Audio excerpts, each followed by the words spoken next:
tell you a little bit about this award. So the idea of rewarding scientists with the ASAP Award for a lifetime achievement for the best books came to us in 2021. We spent the first year developing the guidance and launched it in 2022. And the jury includes members of ASAP board member, and also two people from outside, but closely associated with ASAP. This is Professor Alberto Calor from the University of Buenos Aires and Sana Stubai, investigate journalist. So to keep it short, let me just move to 2020. Now I will just like to give the floor to Thomas, just to say a little bit about our lifetime achievement award to Professor Henry Shue. Very good. So I've known Henry for a very long time, I think somewhere around 35 years or so, and have been an admirer of his work even before then. We spent a year together at the Maryland Center for Institute for Public Policy in probably 86, 87, somewhere around that time. And Henry has written a very important book that is extremely influential in the UN world of international organizations, a book called Basic Rights, in which he makes a tripartite distinction of duties correlative to these rights: negative duties to refrain from depriving people of the substance of their rights, and then positive duties to protect people from such deprivations, and positive duties to aid them when nonetheless they suffer such deprivations. This distinction, as I said, was very important, and then flowed into various official commentaries of the United Nations and had a tremendous influence subsequently. Henry was also one of the very earliest people, certainly in philosophy, but even more generally in the academic world, to take seriously the problem of climate change, ecology, pollution, and wrote on that very early. One of the early pieces was on subsistence emissions and luxury emissions, which came out in 1993. And he's been working on this topic really for the whole rest of his life. And finally, he has also worked on torture and has written important work on torture, again, starting very early already in the 1970s and continuing that work into 2016, where he published Fighting Hurt, Rule and Exception in Torture and War. So these are some of the highlights of his topical interests. His career really was mostly happening at three places. He was at the University of Maryland, at that Institute for Philosophy and Public Policy. He then went to Cornell University, where I've visited him a few times, and then ended his career for the last so many years at Oxford University, from which he is now happily emerited. So without further ado, I will turn it over to Henry to talk a little bit about his work and his current interests, and maybe tell us what he thinks we should be working on as we go forward in this troubled and difficult time of the world. Thank you, Thomas. The British have a word from our reaction to getting a Lifetime Achievement Award, which is gobsmacked. It means something like blown away, shocked, and amazed, astounded. It probably means made speechless, but of course, academics are never made speechless. But anyway, I would say my reaction to this was being gobsmacked and also very grateful. It's particularly gratifying to get recognition from an organization that's dedicated to changing the world as well as understanding it. When you write something and put it out there, you never quite know whether it won't just float out into the ether and disappear. And certainly some of my work has done that.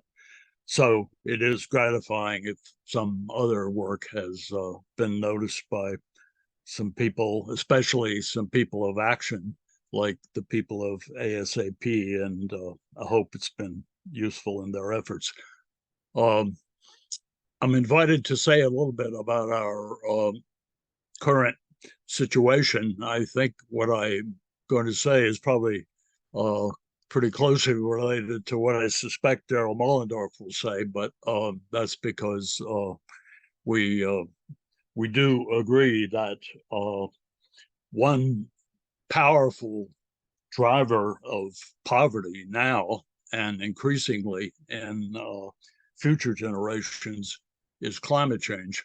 And how powerful a driver of poverty it's going to be will depend on how vigorously we act to stop climate change from progressively worsening as it's now doing. Another driver of climate change, however, is, of poverty, is misguided ways of trying to deal with climate change. So I thought I would say a word about each of these topics, why climate change is so urgent, and how trying in misguided ways to deal with it can also be a problem.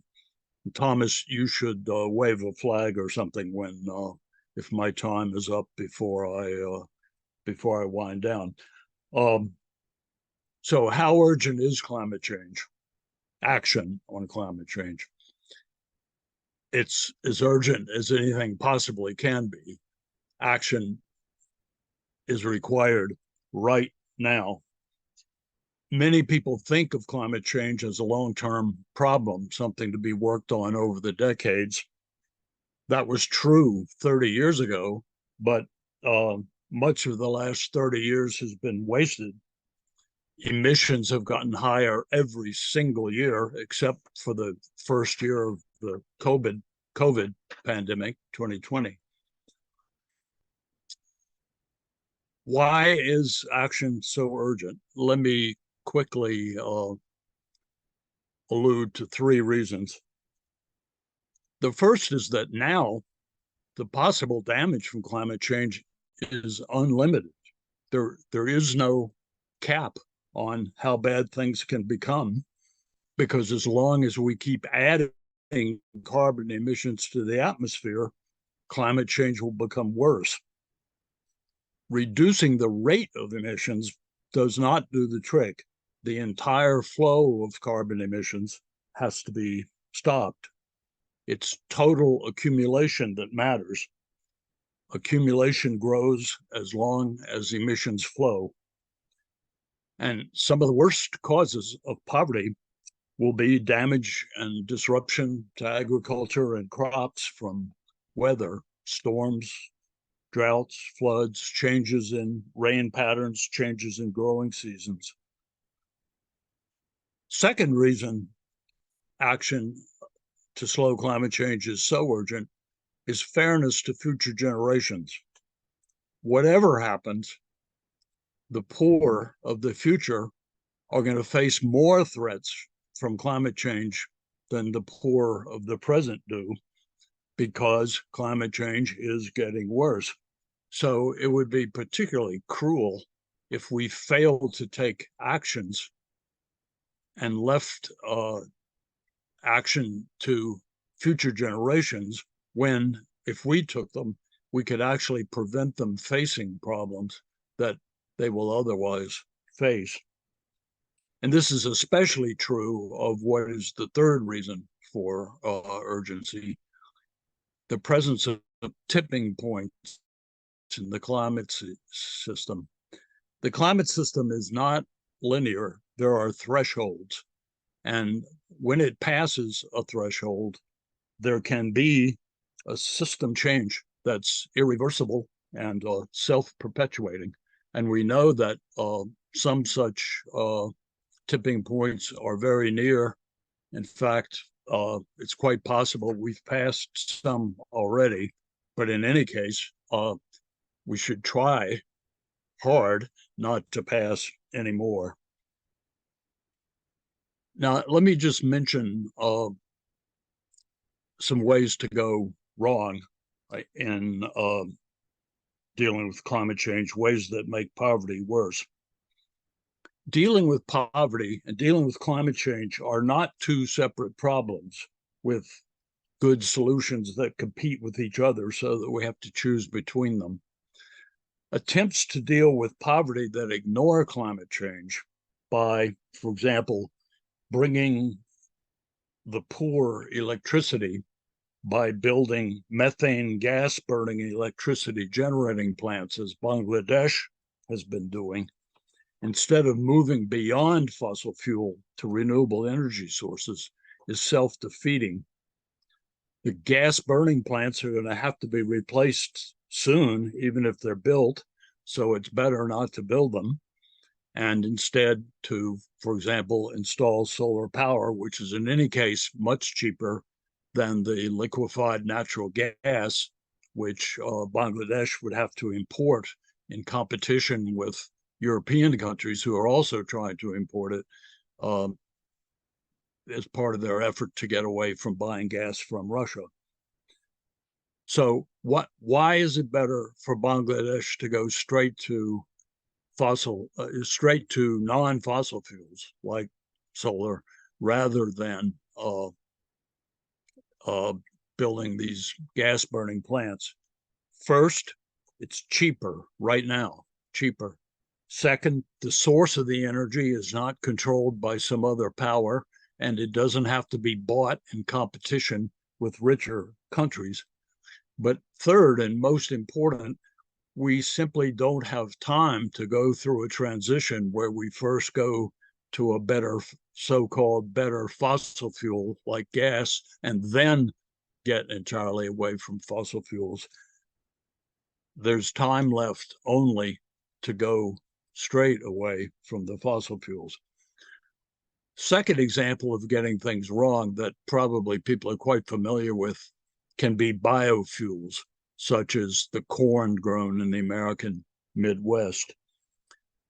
Growing the vast amount of corn that's being used to make ethanol unnecessarily depletes soil, and it also is draining aquifers, and the damage to the soil and the damage to the aquifers are making that area less able to grow the food that they ought to be growing.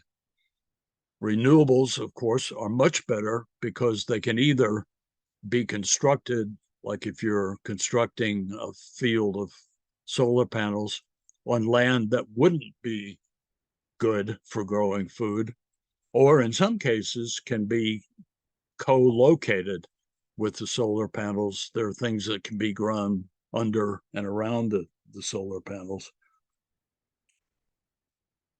People say we need the ethanol so that combustion engines won't release as much greenhouse gas, but far better is to get rid of the combustion engines and get electric vehicles.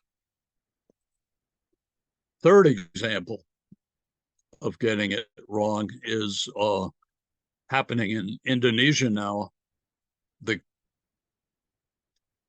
creation of vast nickel mines, which are destroying forests and peat bogs. This is very similar to the problem of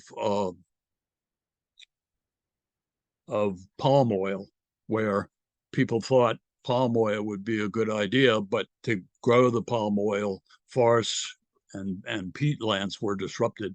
This is not on as great a scale, but it's the same sort of problem.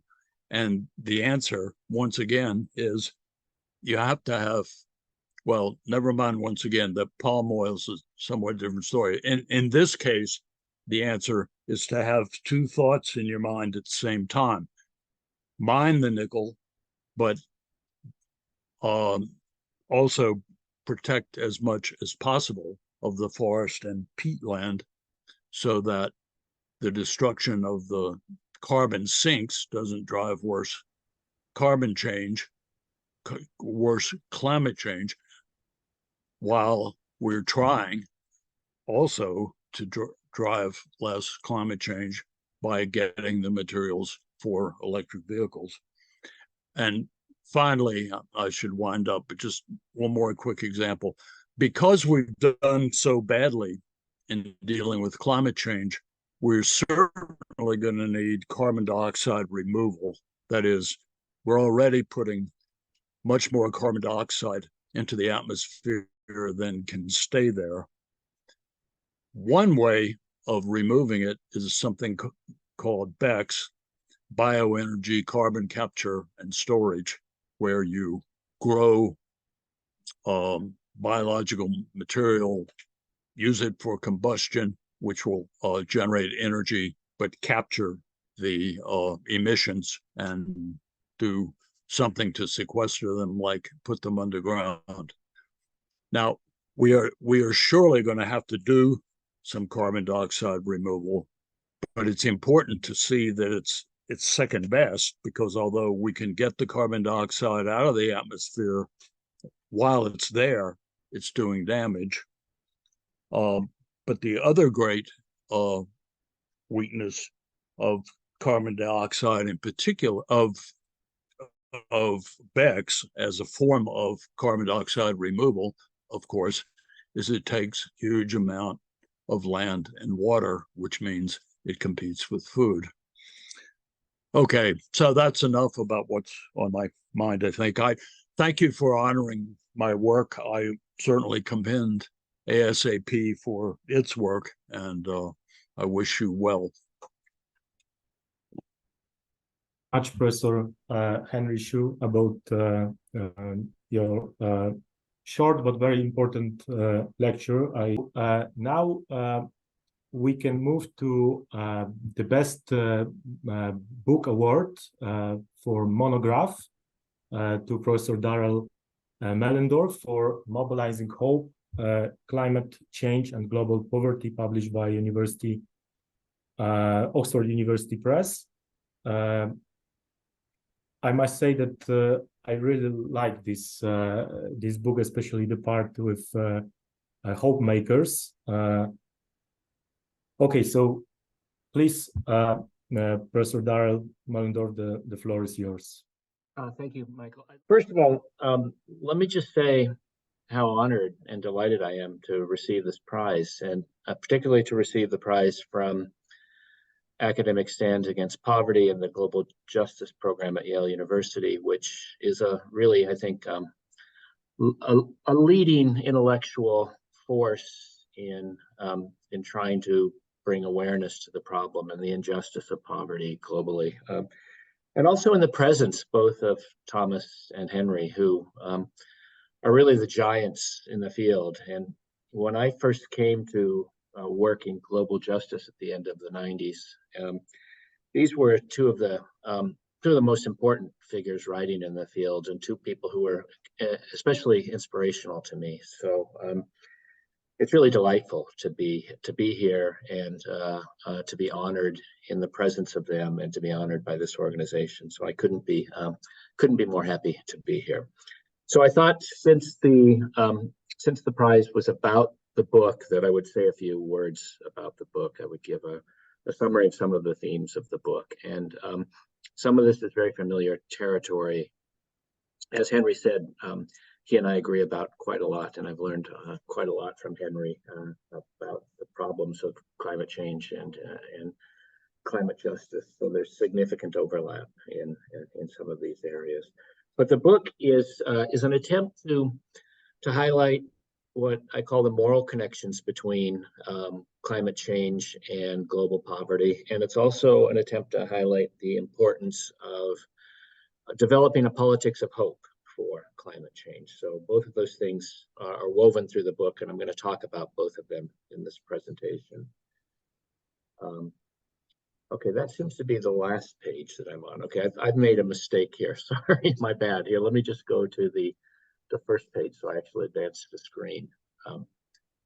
There we go. Let's see if this works now.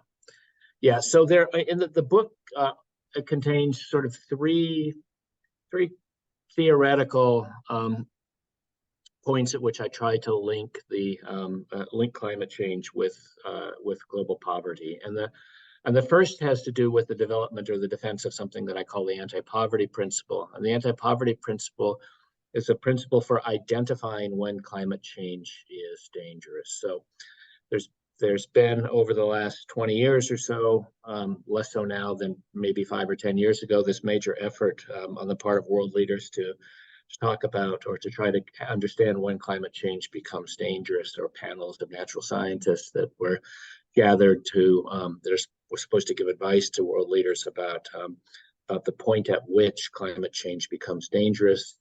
This all flows from the United Nations Framework Convention, Article 2, in which the ultimate objective of the convention is said to be to prevent dangerous anthropogenic interference in the climate system. And so the effort is to try to identify when climate change becomes dangerous. Since we can't prevent all climate change, the idea is to prevent it when it before it becomes dangerous. And the thought that I have in the book, and that I've argued in other places as well, is it is misguided to think that that attempt can be achieved simply by relying on the advice of natural scientists. As important as their work is, there are no specialists in normative understandings and normative principles. And the claim of the book is that the identification of dangerous climate change is fundamentally a normative exercise. So the book distinguishes then danger from risk. Risk is not a normative notion. To say that something is risky tells us absolutely nothing about whether or not we should pursue it. Sometimes we have good reasons to pursue risk. Sometimes we don't. But the idea of danger as it's used in that article, in Article 2, there's clearly a normative idea, because what's dangerous is what we seek to prevent. So there's an action guiding character to the concept of danger built into that very paragraph. What's dangerous in that paragraph is what's to be avoided. So one way to think about that is to think about it as a difference between something being risky and being too risky. That's a sort of shorthand difference between danger and risk. So then the question, obviously, within the context of climate change and the multiple interests and multiple evaluative frameworks that people have around the world, is how to come up with an account of what's too risky. And since this is a matter of international public policy, it should be an understanding of what's too risky that could be broadly agreed upon internationally. And we live in a very diverse international world, and so we need some sort of understanding of what's too risky that could make sense within that context. And this is the idea of the anti-poverty principle. So the idea then it can be expressed in a very simple argument that a risky action or policy is dangerous when, in light of the alternatives or on balance, one has reasons to avoid the action or policy because of the risks, right? This just is the idea of linking danger to avoidance. And then the question is, well, is there anything in the broad framework of various world understandings that we could expect people to reasonably agree upon as being something that we should avoid? And the thought is that at least one of the things that everybody should be able to agree upon as that which they should avoid is involuntary poverty. And so then the conclusion is that climate policy that imposes avoidable involuntary poverty is dangerous. And that's the basis upon which we can identify the climate change as being dangerous. It's dangerous to the extent that it imposes or prolongs poverty that would otherwise be avoidable. So the upshot of the argument then is that identifying dangerous climate change involves normative judgment, not just natural scientific judgment.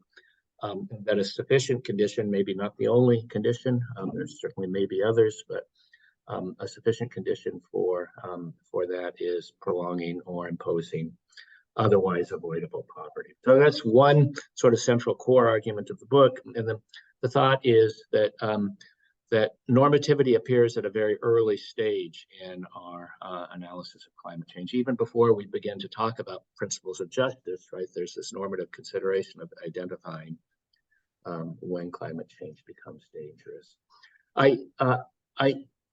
I build upon that to develop another pro-poor feature of the theory, and this is applied primarily in the book with respect to adaptation. And this is what I call the pro-poor formula. So with the idea of danger in mind, and danger being the imposition or the prolongation of poverty, then we can think about how to operationalize that in the case of adaptation policy. And one of the things that will be needed is to rank various possible adaptation policies with the idea of trying to prevent the prolongation or the imposition of poverty in mind. And the adaptation, the pro-poor formula is meant to provide some guidance with respect to that. So the idea is you rank policies according to their effectiveness, according to the number of poor people that are protected from poverty, and according to the poverty gap. So you get that nice little formula there. The poverty gap is just the ratio of a poverty line. There's obviously more than one potential poverty line that could be used here, but it's the ratio of that poverty line to the difference between the income the income of the people in the particular target area and how much they fall below that poverty line. So the poorer the people are, then the larger the P is in any particular case. Now, the pro-poor formula doesn't answer all moral questions, right? It's just a way of sort of a way of bringing together in a context, in a kind of framework, what the relevant questions are with respect to poverty. Obviously, we want to pursue policies that are effective, and we want to pursue policies that help a large number of people, but we also want to pursue policies that help the particular, the very poor in particular. But there's still interesting and important philosophical debates and democratic debates to be had about whether or not, for example, it's more important to help more poor people, or whether it's more important to help the very poor. And that can be understood within the context of the pro-poor formula by whether or not to give more weight to the factor N or the factor P, right? So those people who think that aggregation numbers are important could say that the pro-poor formula should have 2N there rather than just N. And those who are prioritarian could say that the pro-poor formula should have 2P there. That's a debate that, of course, still needs to be had, both amongst theorists and within democratic politics. But we have a framework with the pro-poor formula of seeing how that could be carried out. Okay, the third pro-poor feature of the book, and this is perhaps the most predominant or dominant feature in the book, is the defense of the right to promote sustainable development in the book. This is also something that I've done in several other places. This follows from, again, from the United Nations Framework Convention on Climate Change, Article 4. Article 3, Paragraph 4 says the parties have the right to and should promote sustainable development. And this, I think, is particularly important in the context of developing mitigation, global or international mitigation strategies. So I interpret that section as the idea that states have a kind of liberty right, that they have a kind of liberty right within the cooperative effort to try to mitigate climate change, to continue to pursue unhindered poverty eradication. And if that's the case, then that means that that this has implications for the responsibility of other parties within that cooperative effort. So it's a claim of international justice, right? It's a claim that the low-income and medium-income states have against the wealthier states, and it's important to see that it's a claim that's very much connected to the effort of poverty eradication and the promotion of human development. So one important example is the example of China. China in the early 1990s had a relatively low human development index, and it consumed relatively little energy per person. After this amazing period in which hundreds of thousands of people were brought out of poverty, China had a much higher human development index and consumed 8 times the amount of energy. So there's a very tight connection then between poverty eradication and human development progress and the consumption of energy. This shows the importance then of the right to promote sustainable development, the need for countries that are developing, making human development progress. The need for energy is considerable, and any kind of mitigation policy that might raise the costs of energy to developing countries is one that could seriously set back the agenda of eradicating poverty and making human development progress. So the context, the developing context is super important for understanding the significance of that right. Unfortunately, of course, this occurred within the context in which China was, and of course, still to this day, is consuming a lot of fossil fuels. So that suggests that in order to operationalize the right, parties, developing states have to make this transition as quickly as possible to renewable energy, and to do that in a way in which the development is still promoted by those countries in a way that doesn't raise the price of the price of energy, suggests that there's going to be need for things like technology transfers and even possibly subsidies. This is an old lesson. It's a lesson that it goes back at least as far as Henry Shue's work, that negative rights can have positive duties. Okay, so those are three of the features of the book that link climate change to global poverty. Let me just say a couple of words about the other aspect of the book, the way in which hope features in the book. There's a defense. I think in the interest of time, I'm going to skip this slide. So let me say something about the politics of climate change and the role that hope will play in it. So first of all, it's clear that we need to be acting much more quickly than we should be, that we need to be doing much more, that we need to be making a much more rapid transition to net zero, that we should have been doing this much decades ago, in fact. So why haven't we been making more progress? Well, there are a number of explanations that are on offer. There's a kind of social science explanation that has to do with collective action problems, and the nature of these collective action problems can either be international or they can be intergenerational. They all have to do with the problem of agents adopting costs in order to cooperate, and it's much easier not to adopt those costs and enjoy the benefits of cooperation. And there may be some plausibility to these kinds of explanations, or there may have been some plausibility to these kinds of explanations.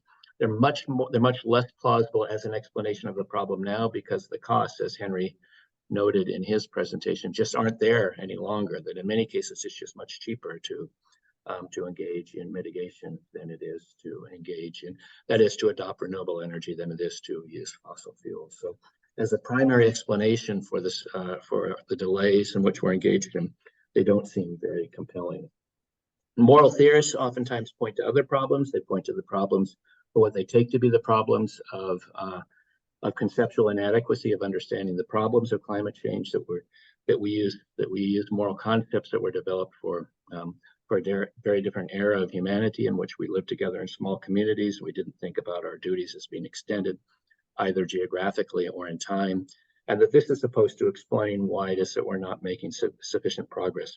I don't think that that's a plausible explanation either, because I think it just overstates the role of moral theory in ordinary people's thinking. And I think that we actually do have relatively clear and obvious concepts. They're the concepts that are built into the United Nations Framework Convention on Climate Change that can do a lot to explain to us what we ought to be doing. I've appealed to two of them already in the course of the discussion. So what's the problem?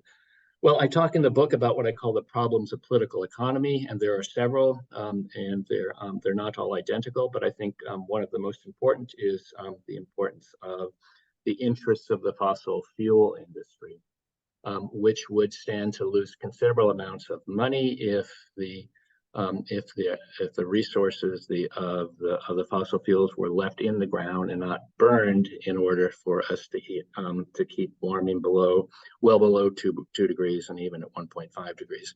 In fact, by some estimates, they stand to lose $1 to $4 trillion.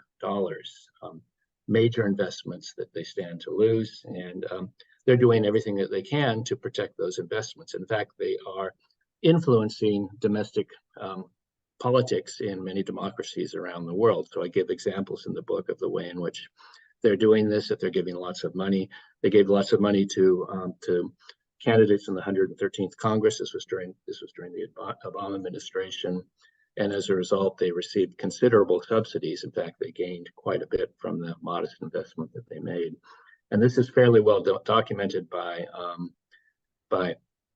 NGOs as well. So the thought here is that that they're doing everything that they can, both to influence our politics, to slow the response, in fact, initially to deny the response, to engage in campaigns of misinformation, and that this is a significant problem. And I talk about it as a plutocratic distortion to democratic politics, and it's something that has to be confronted if we're going to make progress. It also occurs at the international level. So at the last COP, there were more representatives of the fossil fuel industry than there were of the 10 most affected countries. It ripples through, at least in the United States, into judicial decision-making as well. The influence of the fossil fuel industry has been considerable in supporting free market jurists who have then made it all the way to the Supreme Court and predictably make decisions that are in favor of free market sort of solutions, in particular to the fossil fuel industry. This is a very significant problem, and I think it's a much better explanation than the explanations that I offered a moment ago for why it is that we're not making more progress. It's a sort of straightforward political, economical explanation as well.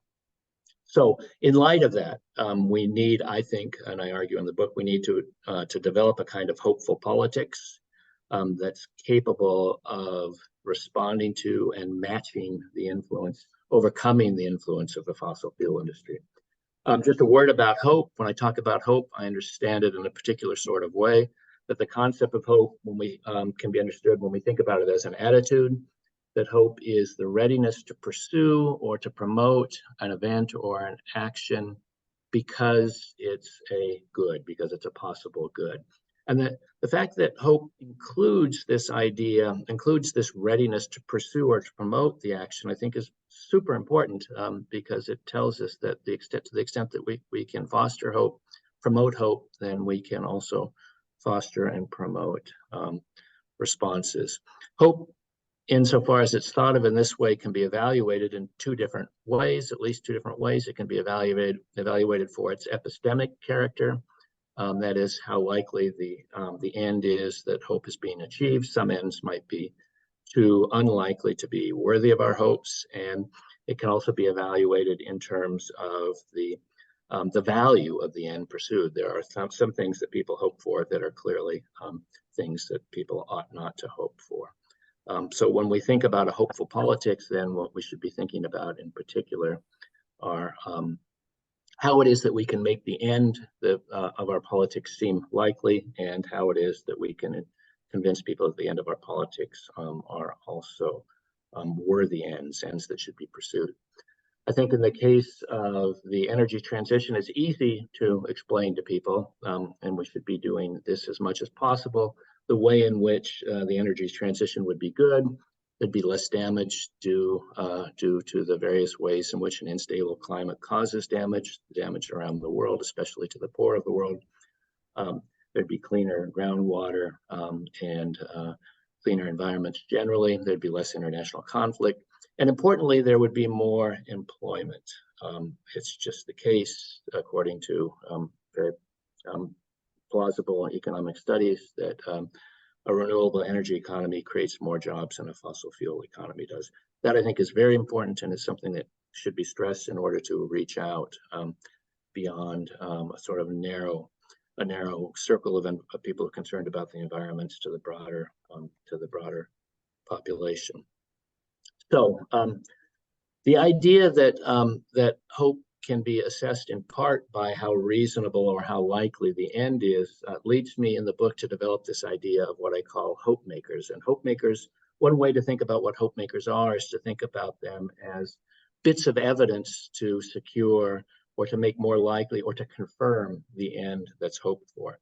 So hope makers are facts about the world, they're social processes, they're theories that point towards the outcome. They're plausible visions. They can even be the actions of others, and they can be our own actions as well. Insofar as the end is an end that can only be achieved by human action, then the extent to which people are working towards that end is a hope maker for others that makes them think that the end is more likely to be achieved. And we ourselves can be hope makers for others insofar as we work towards an end, we make that end more likely. And this brings us to the importance of mass demonstrations and political movements. And there's inspiration in the book that's drawn from the civil rights movement and from Martin Luther King Jr. in particular. The thought is, in democracies, when there's this substantial influence by certain moneyed groups, when there's this plutocratic distortion in existing democracies, it's the power of the people, it's the power of people mobilized that we have to draw upon to answer that kind of plutocratic distortion. Martin Luther King Jr., when he was talking about the students protesting on behalf of the civil rights movement, said that it was a movement based upon the philosophy of the possibility of the future bringing into being something real and meaningful. It's a movement based upon hope. And so I think one of the things that's very important in the particular political context is the continued kind of demonstrations that we've seen on the part of young people in particular over the last 3 or 4 years, the Fridays for Future movement that's taken on some momentum around the world. It's lost some momentum during the COVID period, unfortunately, and hopefully they'll be able to regain that. But that is, I think that speaks,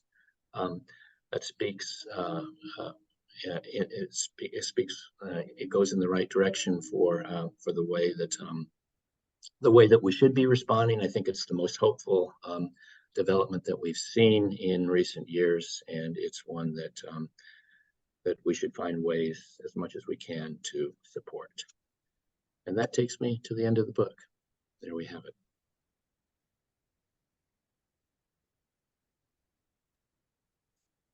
Thank you very much for this very interesting presentation. And now I think that I have to go through your book once again. Okay, so just to move to our third winner. It's a edited book. So this is COVID-19 collaboration, researching poverty and low-income family life during the pandemic, published by Policy Press. And with us is Ruth Patrick. She is or not? Yeah, she is. Okay.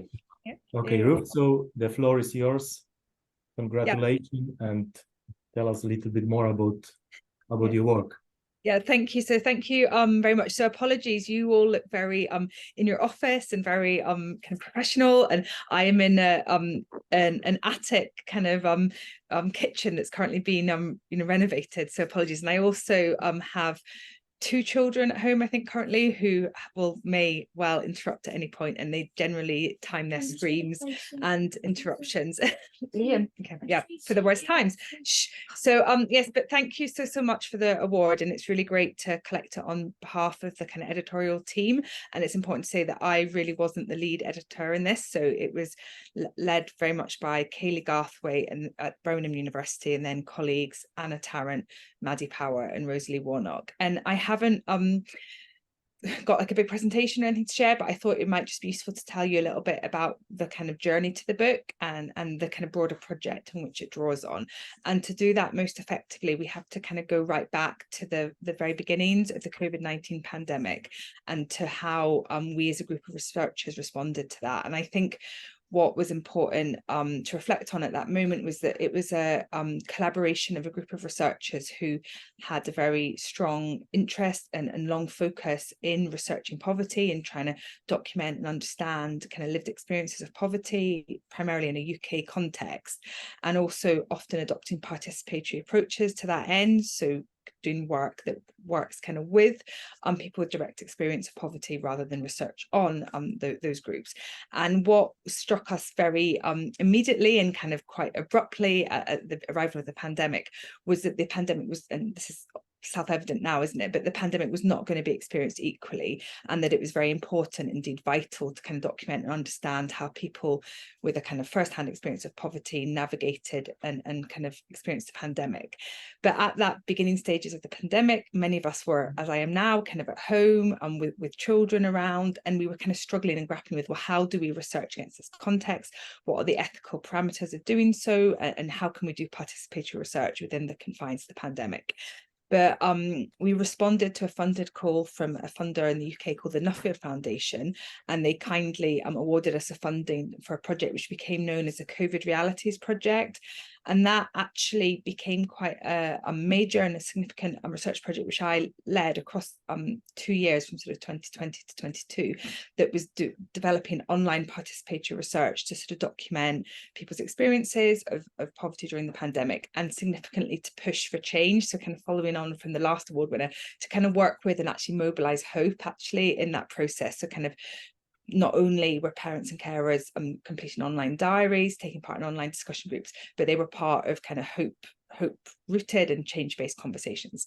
But the research also had some other dimensions, and the dimension which the edited collection speaks to was a collaboration of a wider community of researchers that was kind of inspired by this idea that we have to try and resist some of the kind of temptations in the neoliberal academy to kind of work in competition with each other. So I think, especially in the pandemic context, we wanted to create a space to collaborate and connect with other people that were researching poverty, that were trying to understand fast changing context within the context of pandemic. And that led to a kind of process of research synthesis, where I think it was 14 research projects, different in method and scope and focus, but they came together kind of led by and facilitated by Kayleigh Garthwaite, and they worked together over a period of a year, kind of bringing together findings, bringing together methods, and reflecting on ethical dilemmas that they were encountering in the field.